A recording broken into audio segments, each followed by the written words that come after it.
So hello and welcome back मेरे देश के सुनहरे भविष्यों। नेशनलिज्म इन इंडिया चल रहा है, चले जा रहा है बट अब ज़्यादा वक्त नहीं बचा है, ख़त्म होने वाला है। ठीक है, आज़ादी मिल जाएगी आपको, टेंशन मत लो।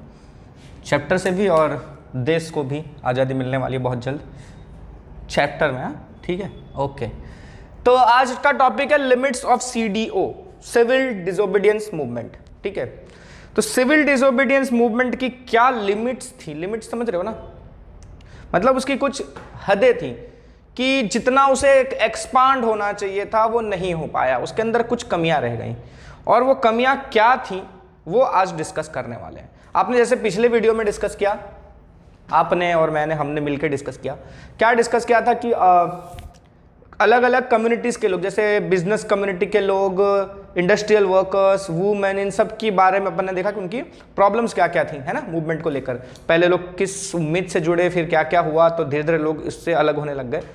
तो वैसे ही अब उस मूवमेंट के अंदर ही क्या क्या कमियां थी वो देखते हैं। ठीक है, ओके। तो शुरुआत करते हैं। सबसे पहले बात आती है अनटचेबल्स की।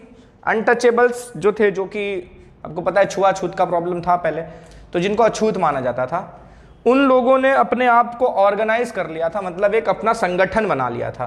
ठीक है, और साथ ही साथ उन्होंने अपने आप को दलित कहना शुरू कर दिया था। दलित का मतलब क्या होता है? ऑप्रेस्ड। ऑप्रेस्ड मतलब जिनको दबा कर रखा गया हो, ग्रो करने का मौका ना दिया गया हो। ठीक है, ऑप्रेस्ड, जिनके ऊपर अत्याचार हुआ हो, ऐसा इन्होंने अपने आप को कहना शुरू कर दिया। किसने? अनटचेबल्स ने।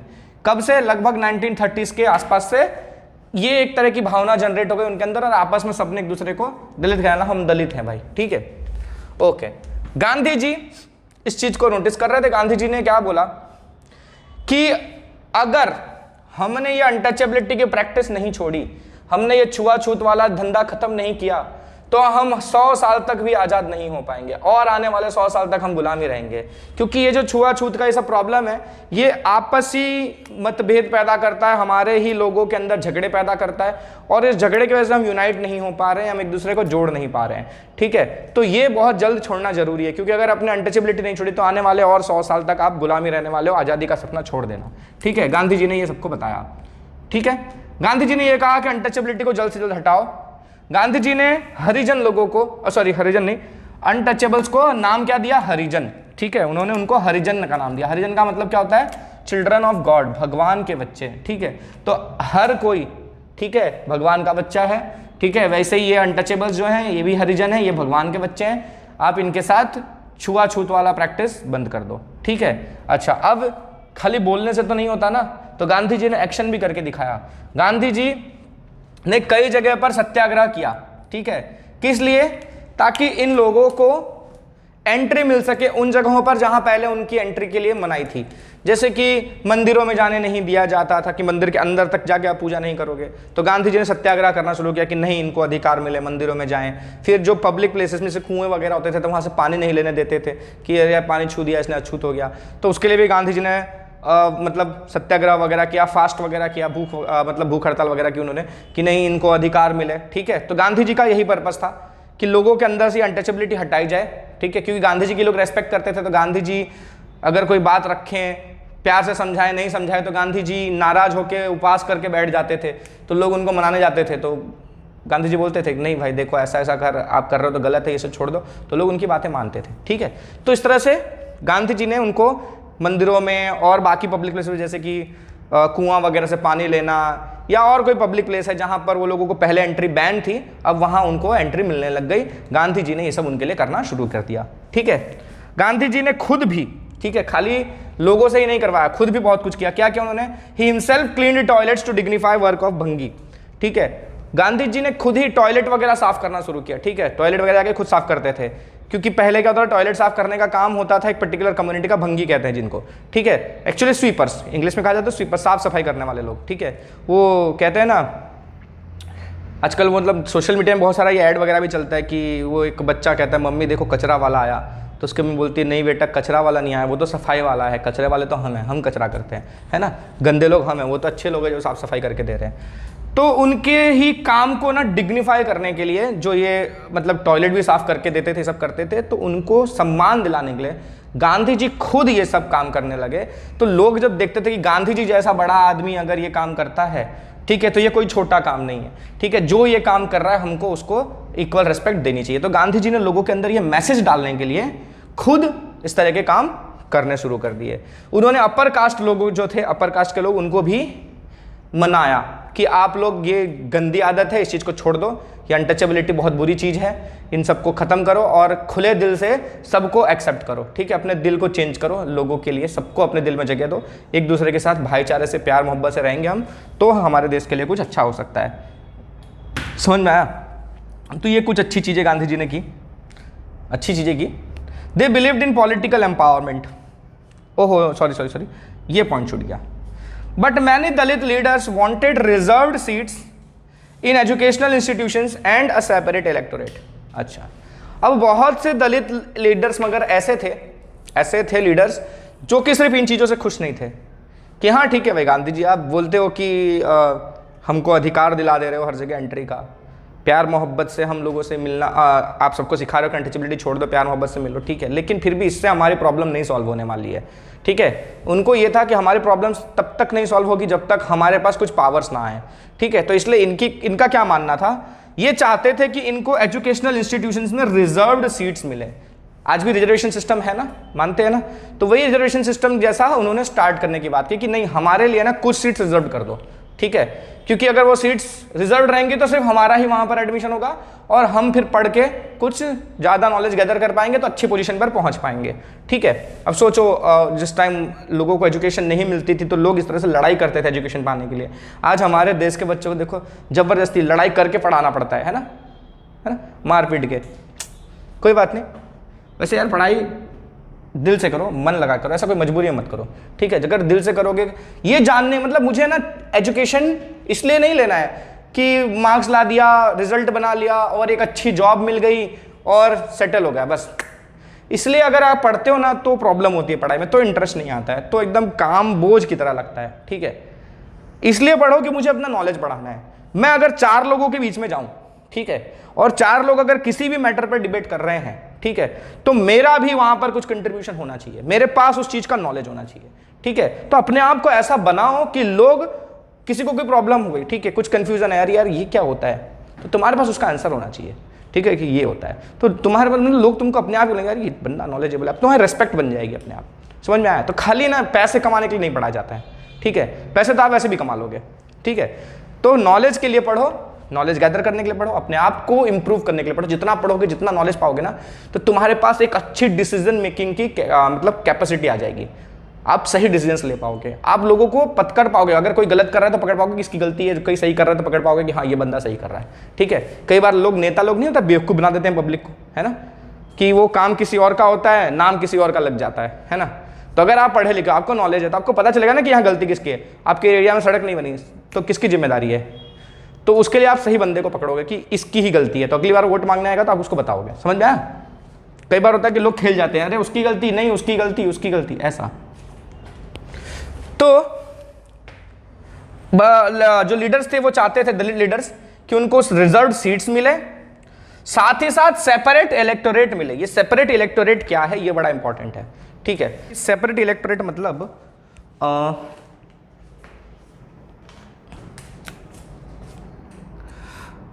a particular community will only vote on a seat, मतलब एक सीट पर सिर्फ एक पर्टिकुलर कम्युनिटी के लोग ही वोट करेंगे। जैसे कि फॉर एग्जांपल मान लो एक ऐसी सीट है जो एक दलित लीडर के लिए रिजर्व कर दी गई है, ठीक है, सिर्फ वहां पर मतलब कोई कैंडिडेट खड़ा होगा तो वो सिर्फ दलित कैंडिडेट ही खड़ा हो सकता है, दूसरे कम्युनिटी का कैंडिडेट वहां पर नहीं खड़ा हो सकता। अच्छा, ये बात तो हो गई, लेकिन साथ साथ एक कंडीशन और है कि उस मतलब वहां पर उस कंस्टिट्यूएंसी में या उस सीट पर जो वोटिंग होगी, ठीक है, वो वोटिंग सिर्फ वही लोग करेंगे जो दलित कम्युनिटी के हैं। समझ में आया? मतलब दलित कैंडिडेट खड़े होंगे, ठीक है, मान लो एक दलित कैंडिडेट हमारा यहां पर लिख देता हूं, एक है हमारा दलित कैंडिडेट ए, एक है दलित कैंडिडेट बी, एक है दलित कैंडिडेट सी। सीट रिजर्व्ड है दलित कैंडिडेट्स के लिए, 3 कैंडिडेट्स आए, ठीक है, ए बी सी तीनों लड़ रहे हैं उसी सीट पर, ठीक है, उसी सीट पर तीनों लोग लड़ रहे हैं। अब यहां जो दलित लोग हैं, इस पूरे एरिया में जो दलित लोग हैं, ठीक है, ये दलित लोग ही वोट करेंगे, बाकी कम्युनिटी के लोग हैं, ठीक है, अपर कास्ट वाले हैं, ये वोट नहीं करेंगे। और कोई है मिडिल क्लास, वो नहीं करेंगे वोट। सिर्फ कौन वोट करेगा? दलित कम्युनिटी के लोग ही वोटिंग करेंगे। ये कहलाता है सेपरेट इलेक्टोरेट। अच्छा, अब देखो इसमें क्या हो रहा है कि दलित लीडर ही खड़े हो रहे हैं। अब इन तीनों में से ही कोई एक जन चुना जाने वाला है।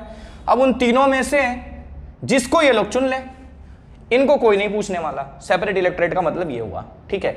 आज सेपरेट इलेक्टोरेट नहीं चलता है, आज चलता है रिजर्व्ड कंस्टिट्यूएंसी, ठीक है। आज क्या होता है? रिजर्व्ड होता है, ठीक है। तो रिजर्व में क्या होता है कि दलित के लिए रिजर्व्ड है, तो देखो वापस वही होगा, ठीक है। आज की कंडीशन बता रहा हूं, जो सेपरेट इलेक्टोरेट की डिमांड थी उसमें यह था कि कैंडिडेट तो उसी कम्युनिटी का खड़ा होगा, एक पर्टिकुलर कम्युनिटी का, और वहां पर वोटिंग भी सिर्फ उसी कम्युनिटी के लोग करेंगे, दूसरी कम्युनिटी के लोग वोटिंग नहीं करेंगे। अच्छा, आज जो होता है नेचुरली, आज भी रिजर्व्ड सीट्स होती हैं, तो रिजर्व्ड सीट है इस कंस्टिट्यूएंसी में, पूरे कंस्टिट्यूएंसी में रिजर्व्ड सीट है, तो खड़े तो दलित ही होंगे। ए बी सी 3 जन खड़े हुए हैं, ये तीनों दलित ही हो सकते हैं, दूसरे कास्ट के लोग यहाँ पर खड़े तो नहीं होंगे, लेकिन वोटिंग हर कोई करेगा। ये लोग भी करेंगे, बाकी कास्ट के लोग भी करेंगे, दूसरे रिलीजन के लोग भी करेंगे।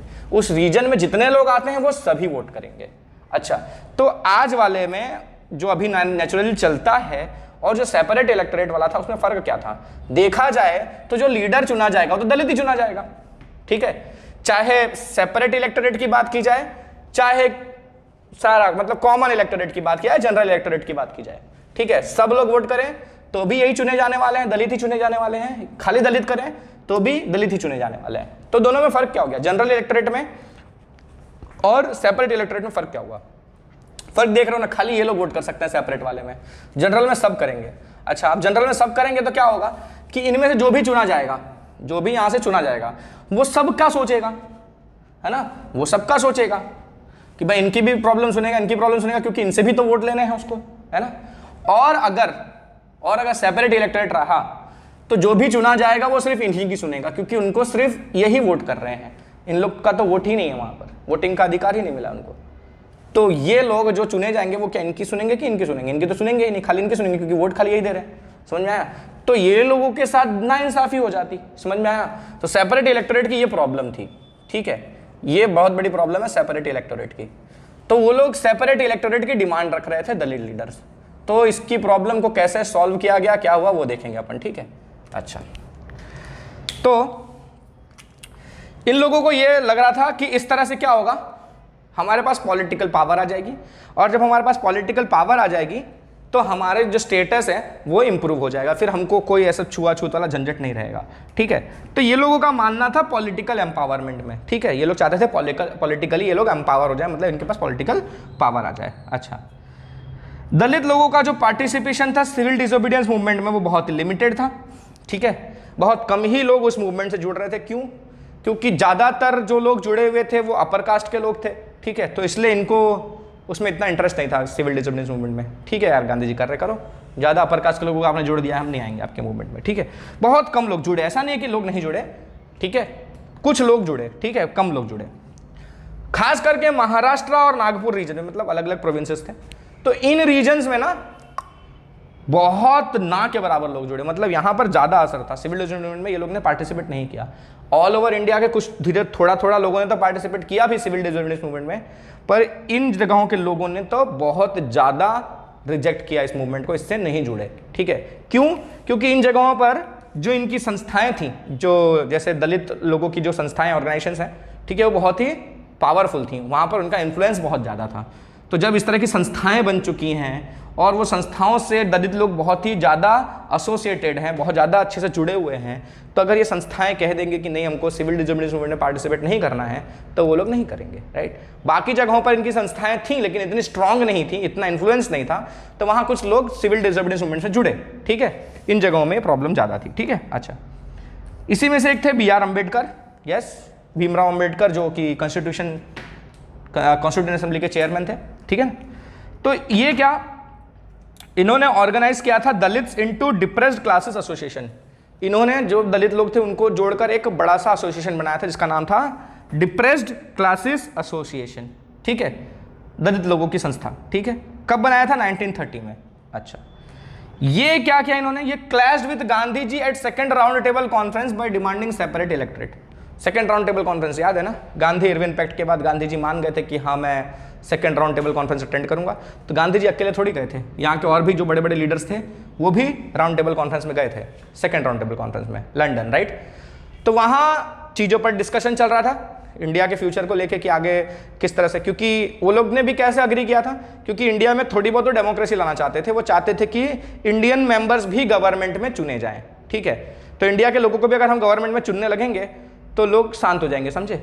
जो लड़ाई झगड़ा हो रहा है ना वो थोड़ा कम कर देंगे अपन, समझ रहे ना। क्या होता है नेता लोग का क्या है भाई, देखो गवर्नमेंट ऐसी करती है ना, कोई भी गवर्नमेंट हो, पब्लिक भड़कती है तो पब्लिक को थोड़ा खुश करना पड़ता है। तो अंग्रेजों का क्या वर्ल्ड वॉर में ऐसी बहुत प्रॉब्लम चल रहा था, ठीक है, बहुत नुकसान हो गया था, उनकी बैंड बजी हुई थी। अब अगर पब्लिक लगातार प्रॉब्लम क्रिएट करती रहेगी तो मुसीबत हो जाएगी। तो उन्होंने लोगों को थोड़ा सा खुश करने के लिए जो बड़े बड़े लीडर्स हैं सोचा कि इनको थोड़ा गवर्नमेंट में इन्वॉल्व कर लेते हैं तो ये लोग खुश हो जाएंगे, तो इनके नीचे वालों को ये लोग हैंडल कर लेंगे। तो ऐसा सोच के उन्होंने लोगों को बुलाया था सेकंड राउंड टेबल कॉन्फ्रेंस में, और वहाँ लोगों के साथ डिस्कशन कर रहे थे कि आपको कैसे गवर्नमेंट में पोजीशन दी जाएगी। तो उसी मीटिंग के दौरान, उसी डिस्कशन के दौरान, उसी कॉन्फ्रेंस में जो अंबेडकर थे वो गांधी जी से लड़ गए, ठीक है, क्लैश हो गया, मतलब लड़ गए वो, ठीक है, कि नहीं दलितों को सेपरेट इलेक्टोरेट दिया जाएगा, ठीक है। गांधी जी का ये मानना था कि सेपरेट इलेक्टोरेट नहीं दिया जाएगा, ठीक है। क्यों नहीं दिया जाएगा हम आगे डिस्कस करेंगे। तो अंबेडकर चाहते थे, तो इस वजह से उनका गांधी जी से झगड़ा हो गया वहां पर राउंड टेबल कॉन्फ्रेंस में ही, ठीक है। तो वहां उनकी डिमांड थी सेपरेट इलेक्टोरेट की। अच्छा, अब ये जब झगड़ा बड़ा था और अंबेडकर दलित लीडर्स में बहुत बड़े थे, ठीक है, ज्यादा इन्फ्लुएंस था उनका, तो ब्रिटिशर्स भी धीरे धीरे, पहले तो नहीं चाहते थे लेकिन धीरे धीरे वो लोग मान गए, ठीक है। When British government considered Ambedkar's demand, उनकी डिमांड मानने के लिए रेडी हो गए ये लोग, ठीक है। कौन? ब्रिटिशर्स। इतनी सारी प्रॉब्लम का, तो जब वो मान गए तो गांधी जी अनशन पे चले गए, ठीक है, आमरण अनशन, फास्ट अनटू डेथ, ठीक है। वो देखा था ना आजकल, तो अभी रिसेंटली तो अन्ना हजारे का ही देखने को मिला था, है ना। तो गांधी जी मतलब अनशन पर बैठ गए, वो भी कि मैं कुछ खाऊंगा पीऊंगा नहीं, मैं मर जाऊंगा तब तक ऐसे ही रहूंगा, या फिर अंबेडकर को बोलो कि वो मान जाए, ठीक है। क्यों? गांधी जी को क्या प्रॉब्लम हो गई भाई, अगर दलितों को सेपरेट इलेक्टोरेट मिलता है तो। ब्रिटिशर भी मान गए, और ब्रिटिशरों को क्या तो मजे लेने थे, उनको लड़ाना ही था उनको, तो वो लोग ने तो बोल दिया हाँ ठीक है मान लेते हैं। उनको पता था कि ये मानेगा, इसकी बात मानेंगे तो ये लोग लड़ेंगे, आपस में लड़ने दो इनको। गांधी जी समझते थे चीज़ों को, तो गांधी जी ने अनशन क्यों रख दिया? उन्होंने ये कहा कि अगर मुस्लिमों को सेपरेट इलेक्टोरेट दे दिया जाएगा, सॉरी मुस्लिमों को नहीं, सॉरी दलितों को सेपरेट इलेक्टोरेट दे दिया जाएगा, तो जो हम एफर्ट्स डाल रहे हैं लोगों को आपस में जोड़ने का, ठीक है, हमने अपर कास्ट को समझाया है कि आप अपना जो भी एक अनटचेबिलिटी वगैरह की प्रैक्टिस छोड़ दो, खुले दिल से सबको एक्सेप्ट करो, और मैं ये बोल रहा हूँ, और दूसरी तरफ मैं दलितों को अगर सेपरेट इलेक्टोरेट दिला दूंगा तो ये लोग भी तो नाराज हो जाएंगे ना, कि गांधी जी ने हमको तो बहुत कुछ समझाया कि आप सबसे घुल मिल के रहो, मोहब्बत से रहो, और वहाँ लोगों को सेपरेट इलेक्टोरेट मिल रहा है, तो हम चाह रहे हैं लोगों से जुड़ना और लोग हमसे अलग भाग के अलग वो बना रहे हैं, तो ये प्रॉब्लम क्रिएट हो जाएगी। तो गांधी जी ये जानते थे कि अगर ऐसा हुआ ना तो आपसी यूनिटी के लिए जो हम मेहनत कर रहे हैं इतने सालों से, वो सारी मेहनत बेकार हो जाएगी, ठीक है। क्योंकि भाई आप सबको जोड़ना चाहते हो, और अब दोनों को जोड़ना चाहते हो, तो एक बंदे को जोड़ रहे हो, दूसरा बंदा अलग भाग जाएगा तो थोड़ी चलेगा। तो गांधी जी का ये प्लान था कि सेपरेट इलेक्टोरेट ना दी जाए, ठीक है। हाँ, उनकी अधिकार की बात है तो उनको अधिकार मिलेगा, ठीक है, तो उसका सोल्यूशन भी किया गया, ठीक है। ऐसा नहीं है कि उनका अधिकार छीन लिया जाएगा। अगर उनके साथ प्रॉब्लम है, भाई डिमांड क्यों कर रहे थे सेपरेट इलेक्टोरेट की? क्योंकि उनको अपनी प्रॉब्लम्स दिख रही थी, शोषित थे बेचारे, दबे हुए थे, तो वो ऊपर आना चाहते थे, है ना। तो उनकी भी डिमांड जायज़ थी, उनका भी मानना सही था कि हमको एक अच्छी पोजीशन में आना है तो हमको गवर्नमेंट में रिप्रेजेंटेशन चाहिए, तो रिप्रेजेंटेशन नहीं मिलेगा तो हम स्ट्रांग नहीं हो पाएंगे।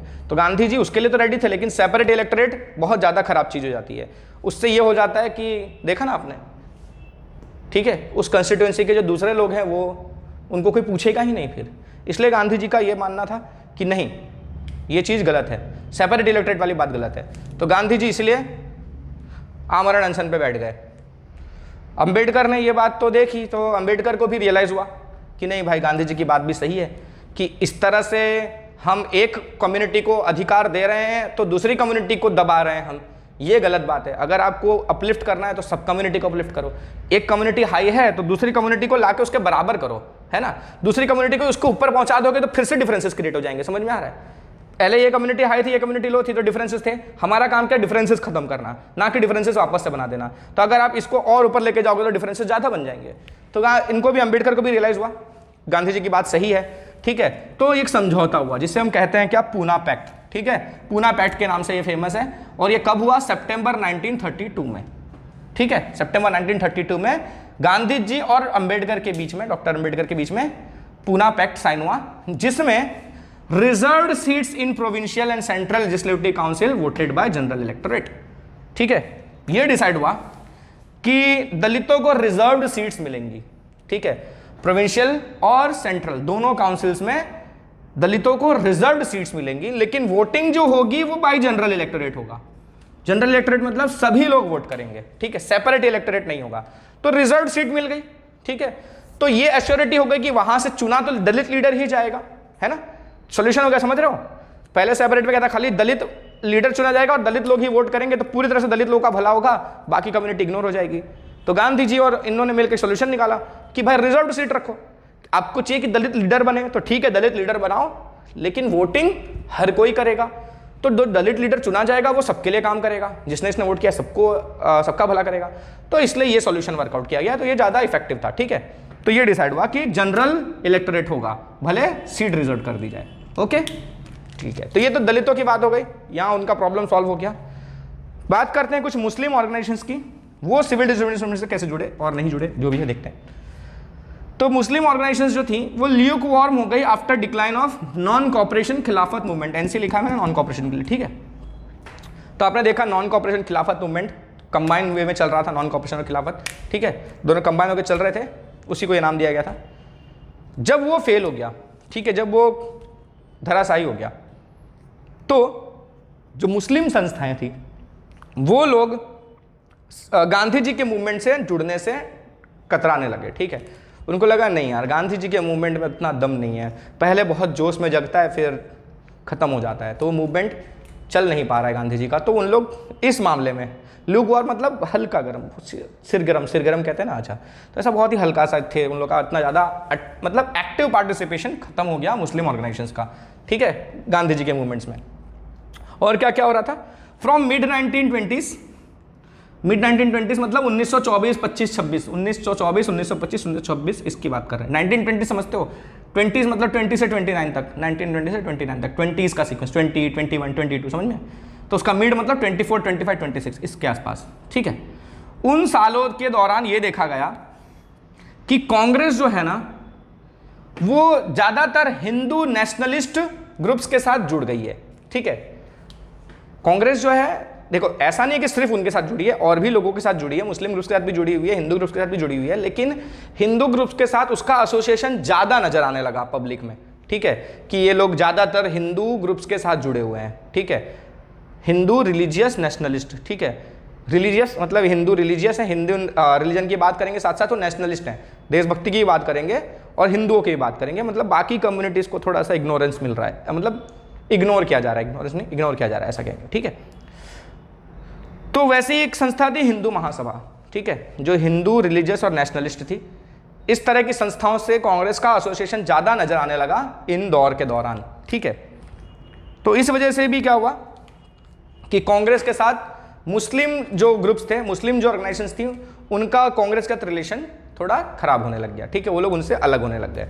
अच्छा, और क्या क्या हो रहा था देश में, हिंदू और मुस्लिमों के बीच में जो रिलेशंस थे वो भी बिगड़ रहे थे, ठीक है, क्योंकि मुस्लिमों की अलग डिमांड थी, जैसे ये डिमांड थी ना दलितों की कि सेपरेट इलेक्टोरेट मिले, वैसे मुस्लिम लोगों की भी डिमांड थी कि सेपरेट इलेक्टोरेट वगैरह मिले। अच्छा, तो रिलेशंस हिंदू और मुस्लिम के बीच बिगड़ने लग गए, और इस वजह से कई जगहों पर दंगे हुए, कई बार दंगे हुए, जिसकी वजह से रिलेशन और बिगड़ने लग गए।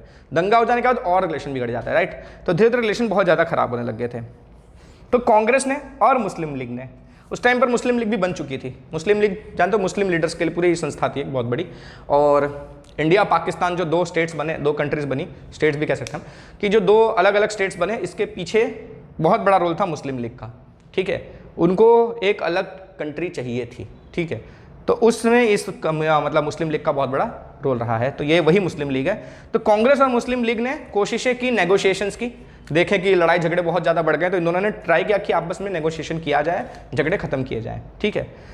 1927 में ऐसा लग रहा था कि नेगोशिएशन हो भी जाएगा। ठीक है, मोहम्मद अली जिन्ना, ठीक है, नाम सुना होगा आपने, पाकिस्तान का गांधी जी है ना, पाकिस्तान का father of nation Mohammad Ali Jinnah, और ठीक है लॉयर थे ये मान गए थे, he was ready to give up the demand for separate electorate but wanted reserve seats and representation in proportion to population in Muslim dominated areas like Bengal and Punjab. अच्छा, मोहम्मद अली जिन्ना उस टाइम बहुत बड़े लीडर थे मुस्लिमों के, ठीक है, मुस्लिम संस्थाओं में बहुत बड़ा नाम था इनका और इनको बहुत सपोर्ट करते थे। जैसे ओवरऑल इंडिया में गांधी जी का बहुत बड़ा इफेक्ट था ना, तो मुस्लिमों में मोहम्मद अली जिन्ना का बहुत बड़ा इफेक्ट था। तो वो मानने के लिए रेडी हो गए थे।